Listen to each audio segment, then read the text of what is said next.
simple. Viewers, short sellers with a major conflict of interest are laughing their way to the bank after spinning a tall yarn to rock Gautam Adani's boat. Had the tall yarn not gone uncontested, Indian shareholders wouldn't have lost billions. Had the Hindenburg report been dripping with truths, as they claimed, the Adanis would have been blown out of the water. Most of Hindenburg's victims have never recovered from their strikes. But today, Adani stocks began climbing out of trouble. Now, viewers, on the extreme left of your screens, I was hoping to see Mr. Adani's photos, but I suppose it's also fitting to see the stock market and see some of those stocks go back into the green. Yes, stocks began climbing out of trouble, reversing a 5-session long sliding trend that saw them hitting a 52-week low. Now let's show you the 3 stocks of Adani and how they managed to stage a recovery today. There are the 3 stocks which were placed on the additional surveillance list by the NSE. Look at them, viewers.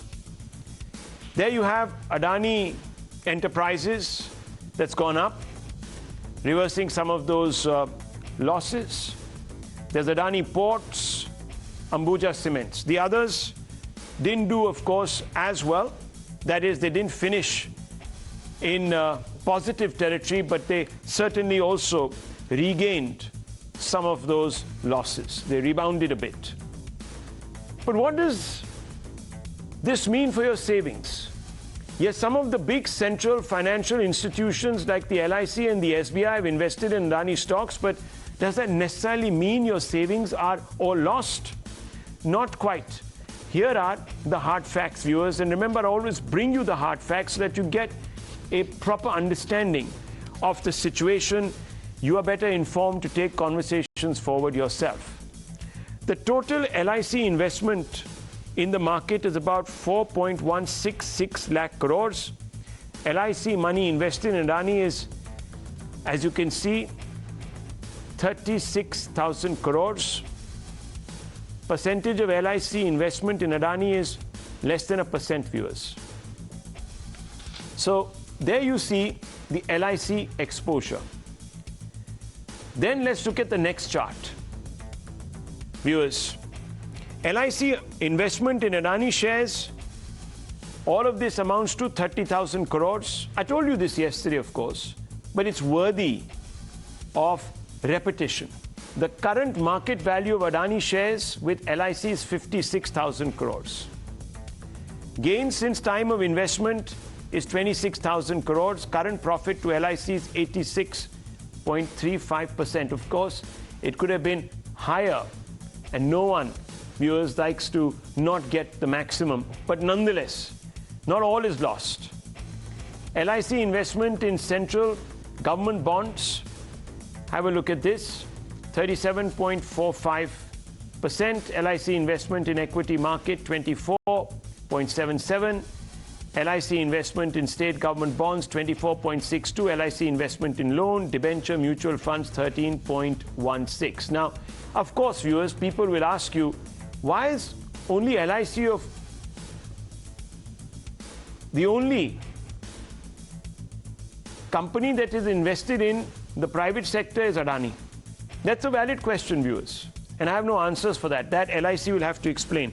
Why is it that it only decided when it entered and wanted to bet on private company, a single one, it only went for Adani?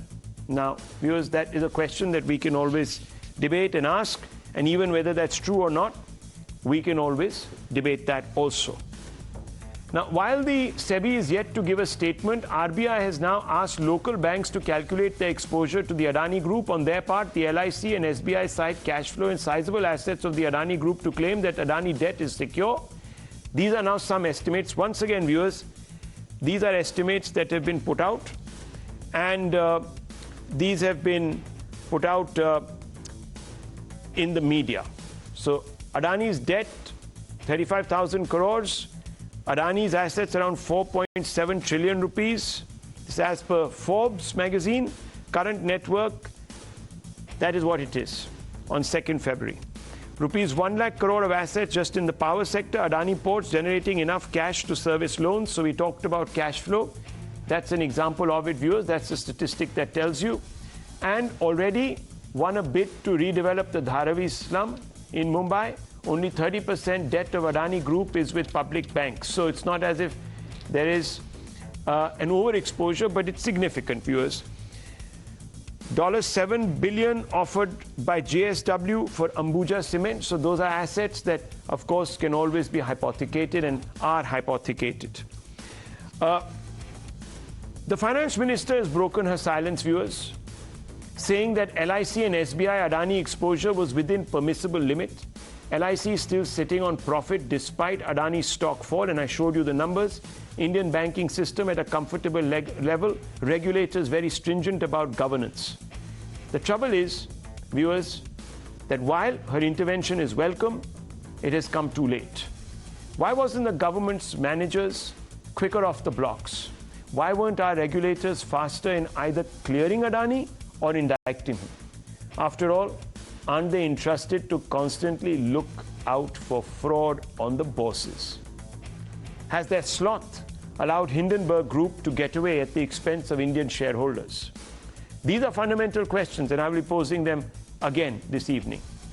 As I said, had Hindenburg been right, viewers, two leading rating agencies called Fitch and Moody's would have declared Adani stock junk.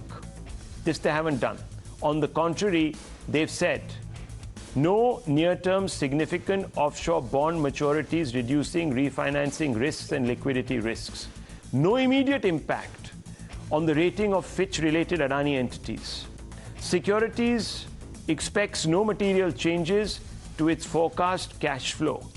Ongoing monitoring will be looking closely at any major changes, monitoring its access to financing or cost of financing on a long-term basis. So that monitoring continues, viewers, and they have been doing so on a long-term basis. That's Fitch for you. Moody's assesses Adani's liquidity. What are they saying? Assessing Adani Group's overall financial flexibility. Recent developments may reduce the ability to raise capital, as we all know, because of this strike by Hindenburg. Difficult to raise capital to fund committed capex or refinance maturing debt. We'll have to wait and see, of course, viewers, but that is what this particular ratings agency believes, Moody's that is. Problem to persist for next 1 or 2 years. Rated entities do not have significant maturing debt until financial year 25. That's the last line, very important. Even the SBI chairperson says there is no need to panic since he doesn't envisage any problem in the Adani Group, viewers. And that is something that has also been put out by the SBI. Times Now, viewers, has tried to do the government's job. We have dug around, and this is what we found out about Hindenburg Group. Ideally, of course, the government or the regulators should have done this fact check and put it out there for everyone to read, everyone to process. Hindenburg has admitted it taken a short position in Adani companies through bonds trading in the US, which implies that short bet makes money if an investment's price falls. So the motive is out there. This group wanted Adani shares to fall. If price of Adani stock falls, Hindenburg can profit. That's basically what the intent was, and they've succeeded. Now, what no one knows, viewers, or very few of us know, is that a US probe is underway. Department of Justice, February 2022, US Department of Justice probing short sellers for trading abuse. Hindenburg was named. US Department of Justice names Hindenburg as a company under probe. So it's not in the clear. Hindenburg's actions, they targeted about 30 companies since 2020. The fallout has been their stocks fell by about 15% next day. Their stocks fell by 26% in 6 months. And viewers, let me also tell you a little bit about the founder's background. Anderson was an ambulance driver in Israel. Now says he's a forensic financial research specialist. Hindenburg's resources. Reportedly, it has less than 10 employees. However, viewers, It's investigated over 30 companies. Now, I don't know how that works out, viewers. I don't know how that works out, but it seems like a tall order. So someone is bluffing. Yes, they've been sued also for defamation. They have, however, succeeded in winning against a Chinese company, with the US courts coming in and say that whatever they've said, they're within their rights, freedom of information, etc., expression, etc., so they're within their rights.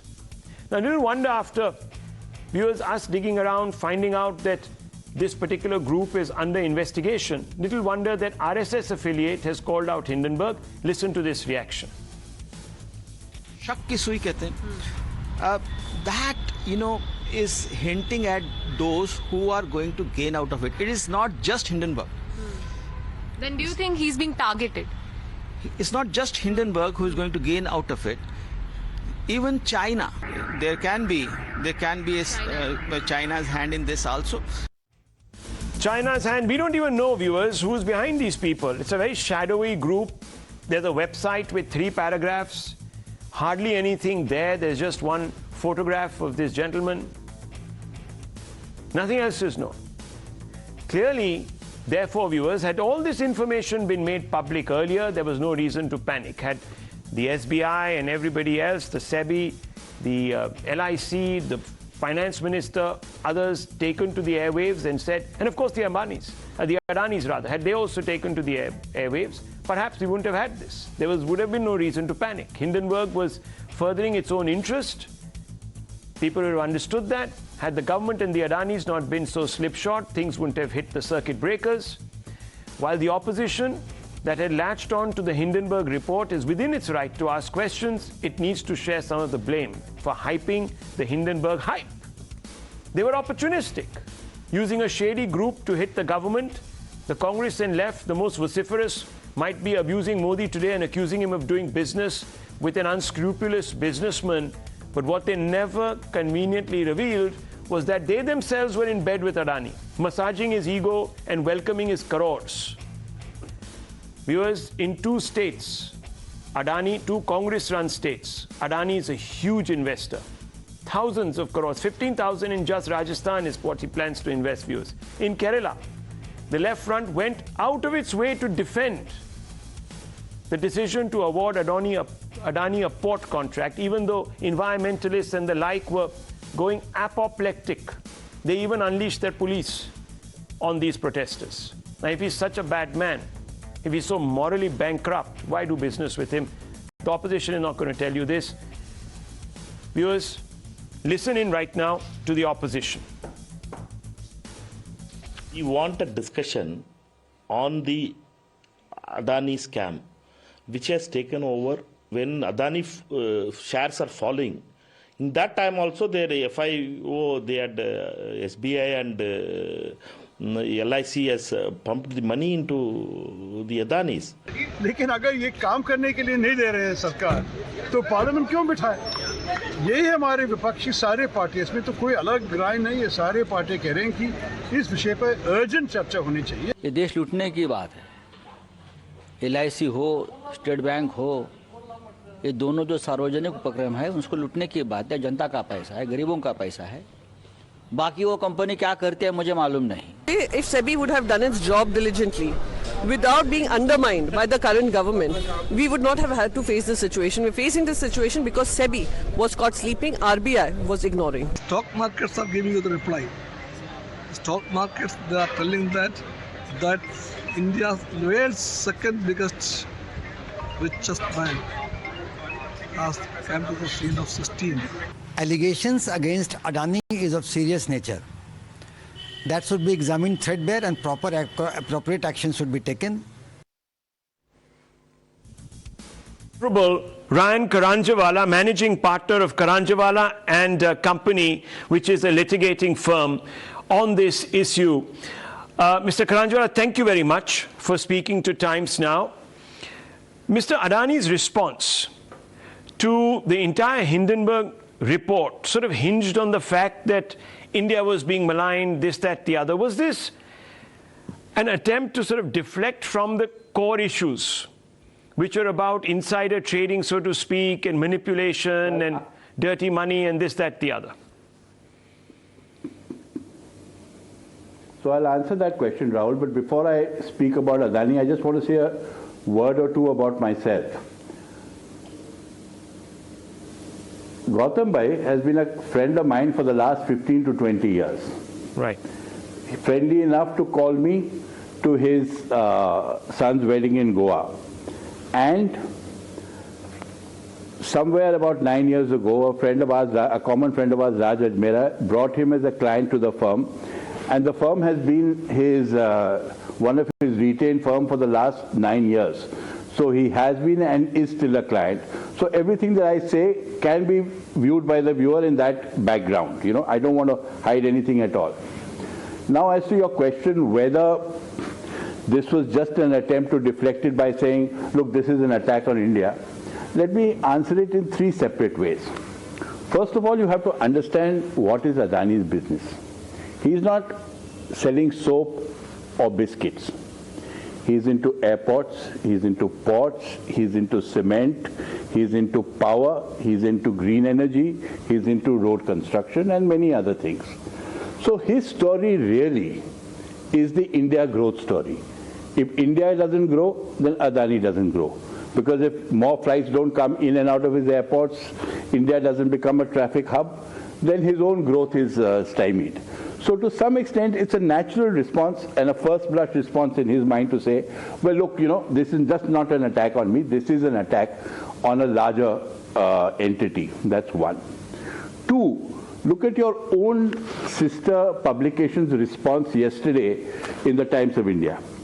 It says, bullish on budget, bearish on Adani, Sensex swings wild. And it says the Sensex gyrated wildly on Wednesday as a bullish response to the budget was offset by a fresh slump in Adani Group stocks. So in a sense, it was intertwined. The way the Sensex reacted to the budget got dampened by the way they reacted to the Hindenburg report. So his first blush response was not wrong. But he has also given a very detailed response, over 400 pages. Now, I've just come off the flight from Bombay where I was on a holiday, so part of his response was not my relaxed reading. But since I knew I was coming on your show, I went through it. And broadly what he does is, he says, he takes those 80-odd questions that have been asked against him. He puts them into different buckets, bucket 1, bucket 2, bucket 3, etc. And then he deals with those questions in groups by pointing out that a lot of the things that he has been accused of has already been adjudicated upon by several authorities in India, and he's been given a clean chit. So to say that his only response is, well, you know, India is being attacked, not just me, is not enough. Well, you speak of a detailed response. The Hindenburg report said that only about 30-odd pages address the question asked by Hindenburg. The rest are all annexures, just documents thrown in there. How do you respond to that? Yeah, but it is the annexures which are the detail, no? If I say that these 15 questions in which you level these allegations against me were dealt with by these several different authorities, then I have to annex what the authorities said and give the annexures in order to create a situation where you believe me, no? So why are we suddenly seeing this? The annexures are part of the story. So, okay, so your response is out there. Why then have the markets persisted to disregard Mr. Adani's, as you say, quote unquote, substantive clarification? The answer is simple. The markets, first of all, shareholders are not in a position, you know, look, I may put out a 400-page response. First of all, it takes a long time to go through it. It takes a long time to understand it. Not everyone does. The immediate response of a shareholder who's holding a share which is well priced, the first reaction is to say, let me sell. If afterwards, you know, it recovers, I'll rebuy. Because everyone protects himself. After all, the markets are sensitive to a variety of things. They don't just go by what one person said or what another person said. These are very sensitive markets, as you all know. So the Sensex keeps going up and down depending on what happens. There may be international sentiment, there may be other sentiments. So obviously, when you face a situation like this, you're suddenly going to be faced with what in the stock market world is known as a falling knife. And it's very difficult to suddenly stop a falling knife. You know, because responses A take time, B take longer time to digest, then everybody doesn't have a fully comprehensive response or a fully comprehensive digestion of what has gone wrong. So if he feels that his share is about to fall, he'll sell it.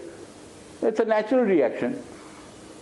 So are you saying that this is a hit job? Because serious charges have been leveled against Mr. Adani. These charges have obviously led to questions being asked about the lack of corporate governance in his companies, in his group.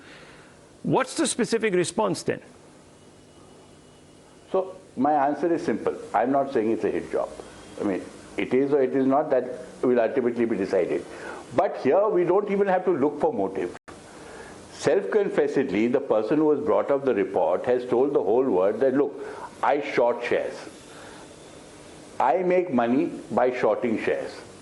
So I have taken a short position on all the Adani shares, and now I have put this report in the public domain. Obviously, unless the shares fall, he loses money. So obviously he will do his best. Maybe he will sensationalize, maybe he will not. This is really something for a more sort of reflective debate as to, he will do his best to ensure that the shares certainly don't go higher and fall as much as they can, because that's the only way he can make money. So while I don't want to use words like hit job or non-hit job, certainly we don't have to look for motive, because he himself is saying that's the motive. His shares falling is my profit. That he himself has said. So you're saying that we've all fallen for a very transparent conflict of interest or Hindenburg's professed interest, and we've all fallen for it, and the markets have sort of panicked and they just couldn't stop the falling knife. I'm not saying people, I didn't say people have fallen for it. I've said this is the first reaction, and this is how first reactions happen. I'm not said everyone has fallen for it, because look, frankly, the Hindenburg report, if it is to be investigated and all, will have to be thrashed out. One can't in a first blush response say, oh, this is this or that is that. It is what it is. So are you going to take legal action? Because you said that... Certainly.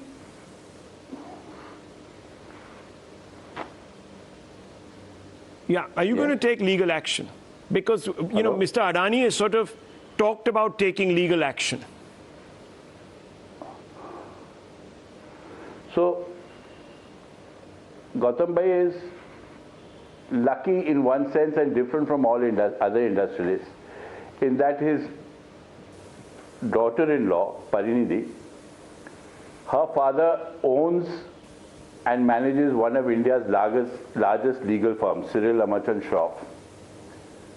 So there's no doubt that any response that they have will be a carefully calibrated response in what they feel is the right time and in whatever they feel is the appropriate forum. As to why they have not yet gone to court, the answer is simple. You know, if somebody sets your house on fire, you first put out the fire. Then you go after the arsonist. So at this moment, their primary interest is stakeholder protection, which is what they are looking at. Later on, cases may well be filed in whatever appropriate forum there is available. You said frankly, I'm not privy to this, because, I mean, Cyril is the one who's handling it all. Right. Cyril is handling it all. We'll, of course, speak to him, too. Let me just tell you this. I don't know if you know, Hindenburg has evaded punitive lawsuits earlier. So there were defamatory cases filed. There's one instance of a Chinese firm, and the courts in the United States have dismissed them, simply saying that Hindenburg has just expressed an opinion. Does this fall, this opinion, quote unquote, today, that we're all discussing that led to this bloodbath, fall in that sort of benign category, according to you? No, see, it can't be benign is a word, but Hindenburg himself says, I have come out with this opinion because of a motive. My motive is profit. He hasn't shied away. He's told the whole world that. So the whole question is, I mean, he certainly didn't intend to be benign. He certainly didn't intend the stocks to go up. He did his best to bring them down. Now, if the courts abroad take the view that, well, this is just an opinion, then that's the view that courts abroad take. It will have to be thought through before any action is taken. But the larger question then that arises is, should such, should anybody be allowed to just say whatever he likes and then say, well, that's my opinion, and let the markets fall? In your professional opinion, a lot of people is there a have case? wealth wiped out. See, probably. I mean, I haven't studied it. I haven't been asked an opinion professionally by the client to examine the matter. So offhand, I can't tell you, but I'm sure there probably is. We leave it at that, Mr. Karanjawala. The person who suffers is frankly, and one last thing, the person who suffers is frankly the shareholder. Because as far as the businesses are concerned, if I was Gautam by today, I would say to myself, well, look, my airports are still full. Cargo is still coming into my port all the time. Cement is still being sold. Power is still being consumed. The real person who gets hurt is the retail shareholder. Well, thank you, Mr. Karanjawala. That's, of course, the most important point, isn't it, viewers, that it's the retail shareholder that gets hurt. And I've explained it to you that in this particular case, that unfortunately has happened because of the lack of perhaps what many people believe is a comprehensive response. So we'll debate this now. We'll open this up. Thank you very much, Mr. Karanjawala.